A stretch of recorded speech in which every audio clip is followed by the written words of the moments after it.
with part 2 of Matters of the Heart Radio Ministry with your radio host personality, Princess Denise Wright. You will not believe what we're getting ready to do on this segment. I never, ever imagined that we would have famous actresses and actors and producers in the radio studio with me today. Yes. And I've just assigned you my agent.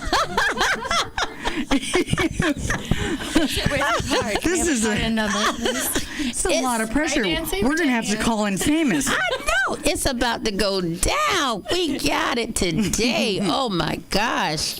Courtesy of my video tech, Mr. Al Christopher, letting me know today that he's been telling me about someone he wanted on my program for about a month or two. Nancy Alexander. Way, is she here? I love her. Yes. He had just mentioned her name to me, I think, every week. I said, okay, Al, we're going to get around to it because every week somebody wants to be on the program. So listen. This, you can tell what has happened now in God's perfect timing. We got famous actress in the studio with us today, Nancy Alexander. Anybody seen that, Nancy? I really appreciate. I truly do appreciate the marquee treatment. But the famous actress in the room is actually Diana Durango. No. I'm just a TV radio chick that got an acting gig. Amazing. Okay. He wasn't referring to me. We got all these modest people in the studio with us today. Okay. Well, I tell you what. From this point going forth, what we're going to do is do a little intros here. Okay. I'm going to have Nancy Alexander start off first, and she introduced the cast that's here with us, and the producers, and the critics, and everybody else that's on the staff here. So, Nancy, who do we have in the studio with us today? Thank you for asking. I'll use my announcer voice. Okay. Okay.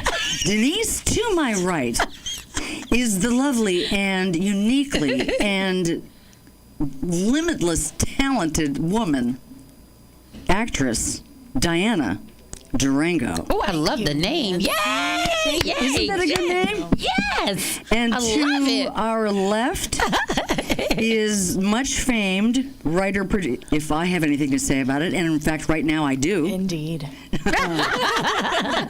Writer, producer of our short inspirational film, Something Left to Give, is the brainchild of Rick Danford.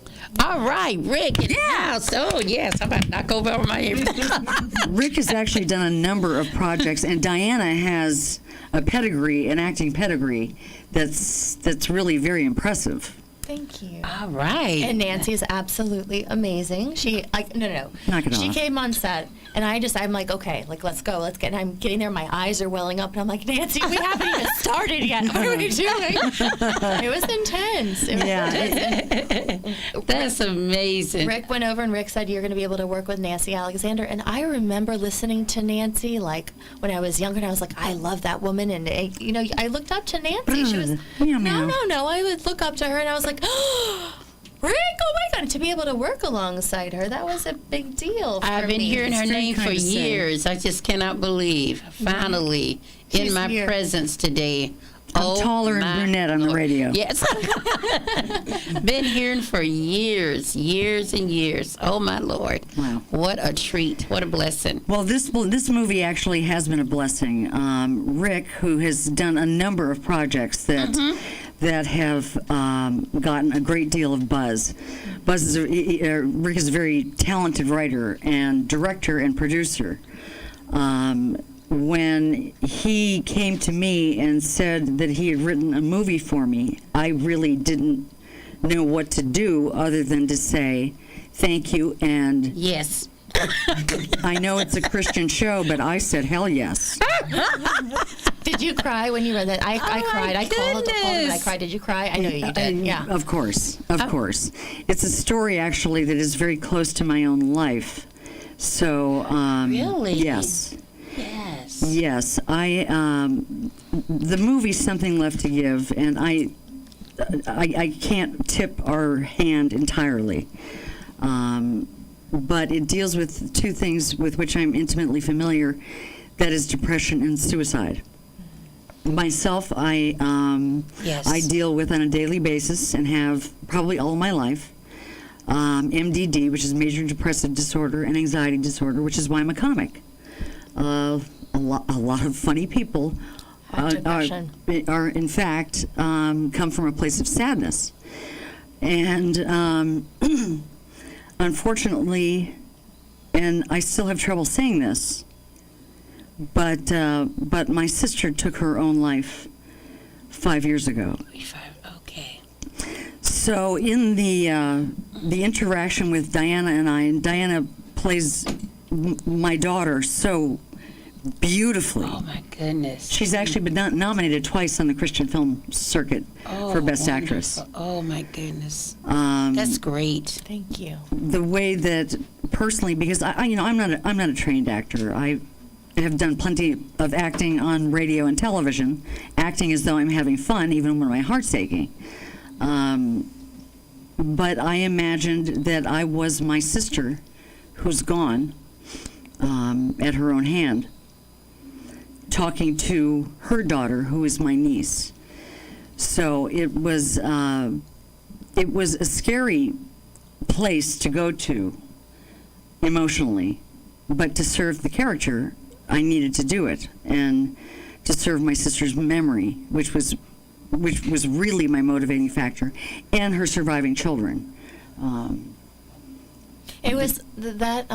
It sounds really weird, but there's some actors. Liam Neeson does this when he acts. He always says the reason why my acting comes out so well is because my acting is a prayer. And as we know, like anything could be a prayer, right? Yes. You don't have to just say kneel down, say anything to God. And I think what made this movie so special was that there was an intention behind it. We prayed before we did this film. Yes. And there's an intention behind it. Nancy you shared everything about your sister. Mm-hmm. And she was in that room. And I feel that with everything that I know in my body, she was in that room. Felt and that the spirit. Yes. And that Felt the entire spirit. film was Yes. a prayer. Yes. And I really think when Rick wrote this film, when we were acting the film out, I always say, as actors, filmmakers, there's something beyond us, and we need to act with a purpose, create films for a purpose. And when we act, right, we were lifting up hope for somebody. Sure. Somebody's going to see that film, and they're going to say, not today. I'm not doing this today. What is the line that you say? There's always something left to give. You can go forward. There's always I hope. love that. There's always something inside that you still have, that you think that you don't have, but it's there. Yeah. Something you can give. And sadly, for people who do make the most tragic decision, and that is to end their life on their Abruptly. own timeline. Yeah, abruptly and too soon. It's Too soon. it's a place of hopelessness and helplessness that I don't know that any of us in this room really can get next to. Suicide is often referred to as a selfish act. Having lost my sister this way, I now take a great deal of offense to that statement. Oh, yes. Because, in fact, selfishness is a mechanism of self-preservation. Selfishness is a mentally healthy emotion to have. Selfishness is the last thing that a person who is so hopeless and helpless, they can't grasp at the selfishness that is necessary to Get out of there. pursue an endeavor. And it's profoundly sad. So, with this film, we hope, it is our deepest and greatest hope, that someone who is considering or is in that terrible, State of mind. dark place, Yes. it's like, it can be like a black hole. In a black hole, gravity is so dense, even light can't escape. So, I also think that it also sheds light on, like with what you said, we have Robin Williams, who is the best comedian out there. I Chris know. Farley. They were depressed. And we make everybody smile, right? We have to make everybody smile, because in what we do, if you don't smile, you're going to All be those years with Robin Williams, I'm telling you, oh my And goodness. the thing is, though, is that we look at people that smile all the time and they look great, and they were like, how could they have killed themselves? But they were so happy. And there are signs, right, Nancy? I mean, there are signs of depression that we choose not to see in other people. sure. Because that makes us feel okay with ourselves, right? In fact, 1 in 10 of us, Americans, and I'm just speaking about Americans, Right. has a diagnosable mental illness. Yeah. It is a shame that, although the conversation is starting to happen more publicly about mental health issues, because they only affect everything. Yes. Absolutely. Your mental health and your state is your lens through which you see life. Absolutely. Yes. We are starting to be more candid in these conversations about mental health. And I have been, even in my career on the air, evangelistic about seeking help. And if you take medicine, and I am not a doctor, so I can't propose that anyone who has the blues take a pill. That being said, medicine changed my life, for me Sometimes personally. it's necessary, right? It's a necessary aspect for some people. Yes. Like this idea, like, I don't want to take medicine. You know what? For some people, you have to take medicine. For some people, sorry, and I apologize if I offend you right now. Some people, marijuana is completely okay to help them. There is medicinal marijuana for a reason. There is medication for a reason. It doesn't mean that you're weak. It doesn't mean something's wrong with you. It's just the fact that it helps you. It's just like being dehydrated at the end of the day. You need to drink water. Or taking insulin if you have type 1 diabetes. Exactly. Yes. It's needed.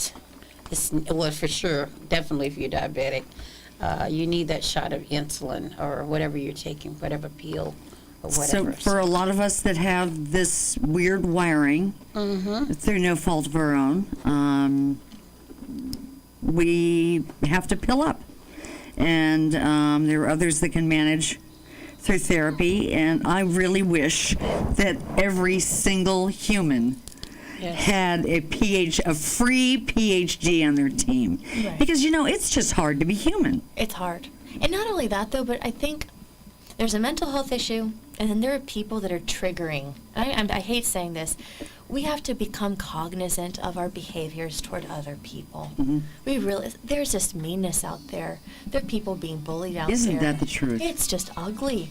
And, we don't look at how our behaviors can affect other people, and you just have to be nice. Just be nice. It doesn't cost anything to be nice. No, not at all. I'm like, just be nice to somebody.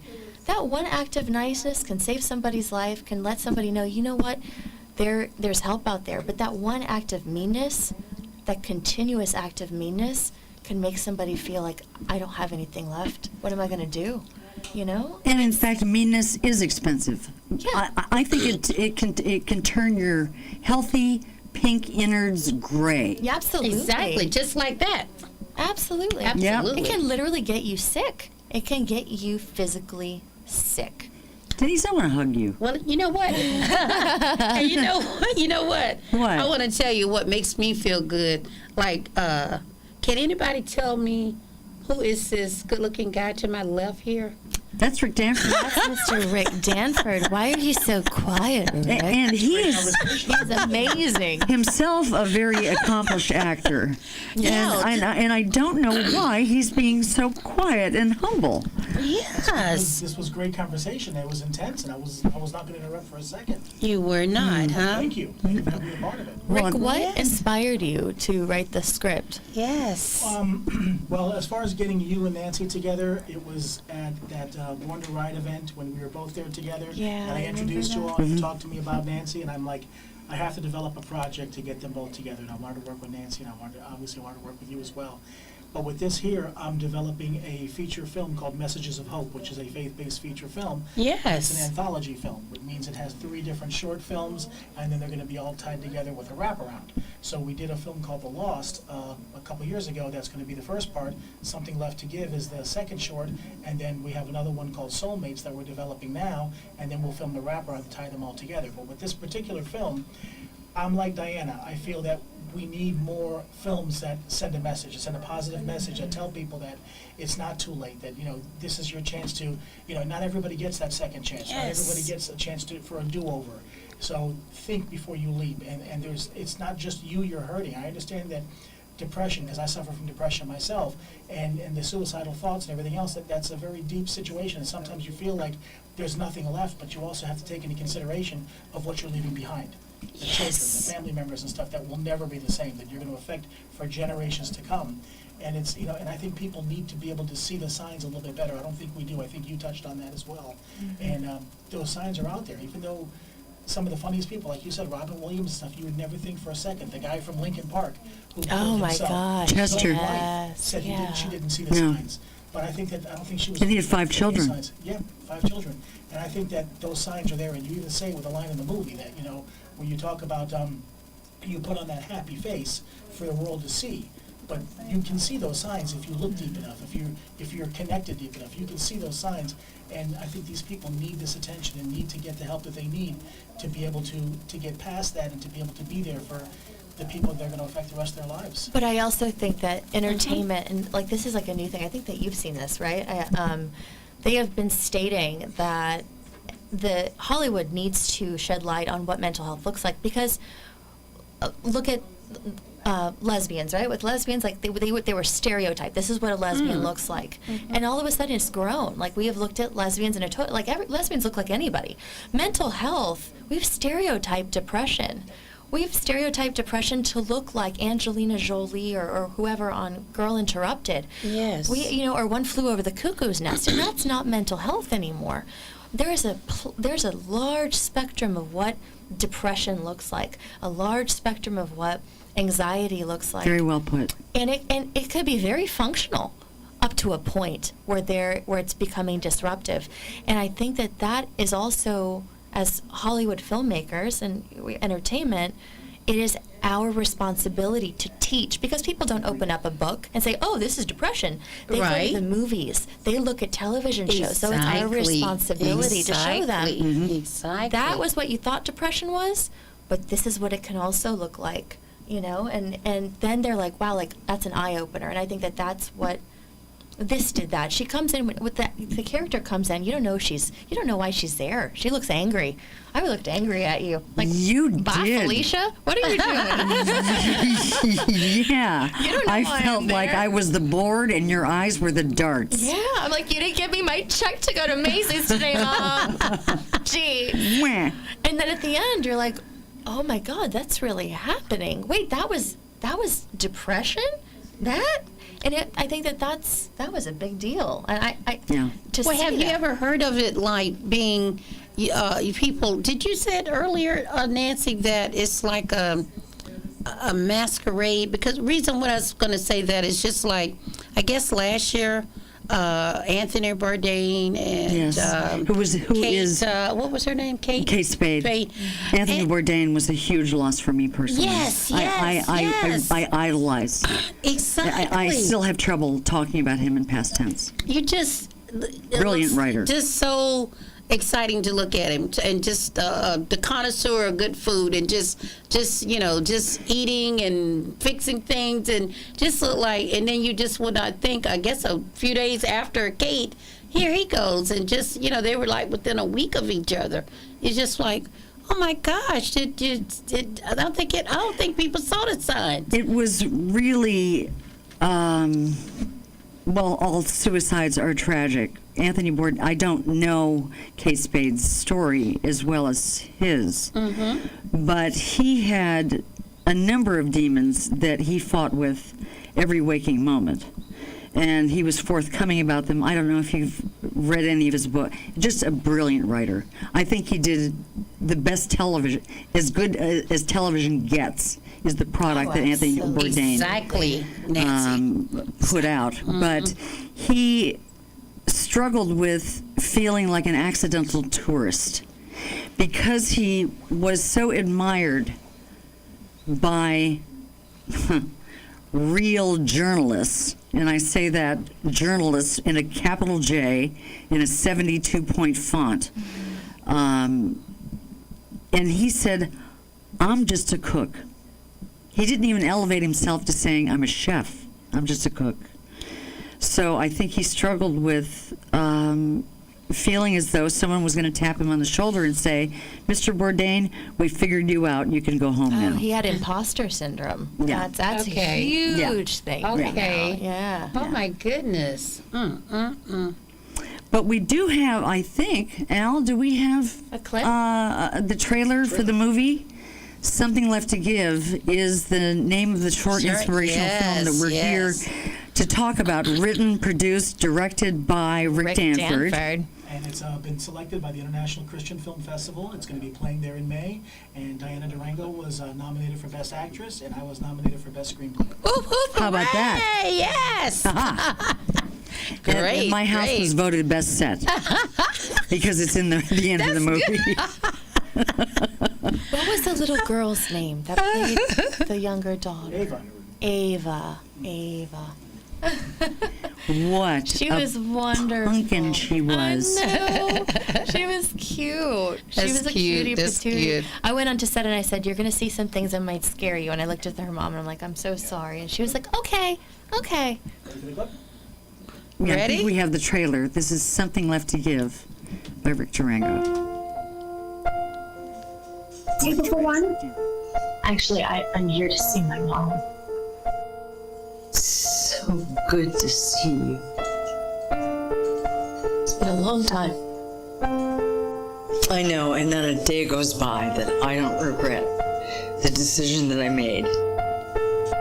Is this all you got? Is there something more than all you gave? Just a little bit of all you are. If there's a little bit of hope, then there's something left to give.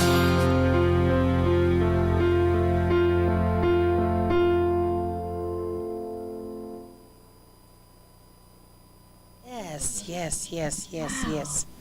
That song just, the song just does it. Beautiful. As soon as it comes on, you just, the entire film just starts to change. And you're like, oh my God. Yes. I don't know. The song is by a songwriter. His name is Mel Burns, and you can go to his website, melburnsmusic.com, and he submitted the song to me when I was looking for the film. I actually had the film titled something else, but after he submitted that song to me, I love that song and the meaning that song had. With if there's a little bit of hope, then there's always something left to give. That I changed the name of the movie to Something Left to Give, just because of that. Perfect.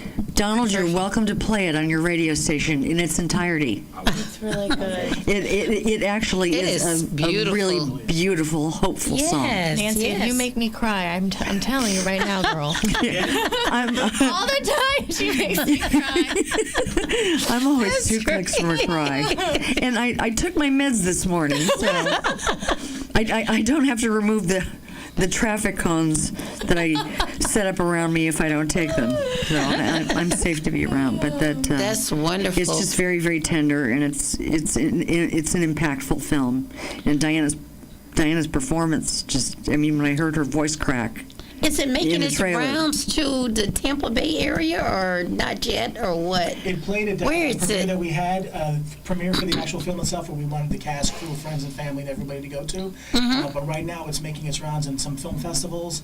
It just got accepted, like I said, into the International Christian Film Festival, and it's got about 14 other film festivals that it's currently entered into right now. Ooh. For the next And 6 to 8 months. international, which is really, Oh really my cool. goodness! Yeah. It's making its rounds to the film It's festivals. just starting right now, Ooh, so it's yes. pretty intense. When a film is pretty much previewed at the Sundance or whatever, is it that they just get together to look at it and decide if they want to promote it or do something, or what happens when they're showing things that I know I've heard about through the years, Sundance? It's more so Well, networking. I think you're talking about also like for the marketing for distribution and stuff. Yes, All yes. those big film festivals have a lot of distributors that go there and they look and see what the buzz is about the film. What the Okay, what audience the buzz reaction is to the going- film, the quality of the film, and a lot of those films actually can get distribution deals at some of those bigger film festivals. At the local ones like we're at right now, and some of the ones across the country, those are smaller market. I did actually enter this film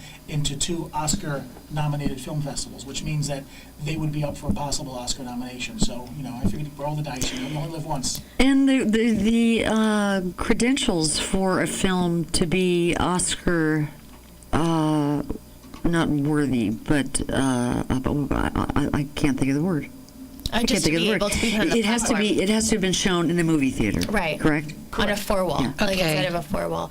The other thing with film festivals, though, I always tell my friends, like, come with me to a film festival, but it's business, right? So, like, we're doing business. So you get there, and that's how I ended up being able to work with Ben Stiller, because of the fact that I had people, like, looking at my stuff, and they're like, oh, there's an audition coming up with Ben Stiller. Oh. You should go do that. So it's you go to these film festivals to network. It's kind of like going to, like, a convention, a medical convention, Yes, or something yes. like that, and you see, wow, I really liked your movie. I would like for you to be a part of this project with Rick Just and like Nancy. that. Like, Your like, life can I would- change overnight. I want to do more projects with you Yes, guys. yes. So it's- Same here. Yeah, so Yes. it's just really, really interesting. You made my job so easy. No, Girlfriend, seriously, you she made did. me cry. So like she was like, hello. That is great. I'm not sure how many more minutes we got left here. About 1. Oh, Lord. We have 1. So when are we going to do the swimsuit contest? Nobody's doing that on Rick, radio. you were doing a speedo, right? Right? Yeah, absolutely. I think so. You can view more about the film itself at www.somethinglefttogive.com. We've got the trailer there and some information, and hopefully everybody will be able to see it soon. And if you do, yeah. Excuse me. Go ahead. And if Go there ahead. is, I mean, if you ever have feelings, just know that there are teletherapists out there. There are hotlines that you can get and talk to somebody. Just know that you can reach out to anybody and they'll help you.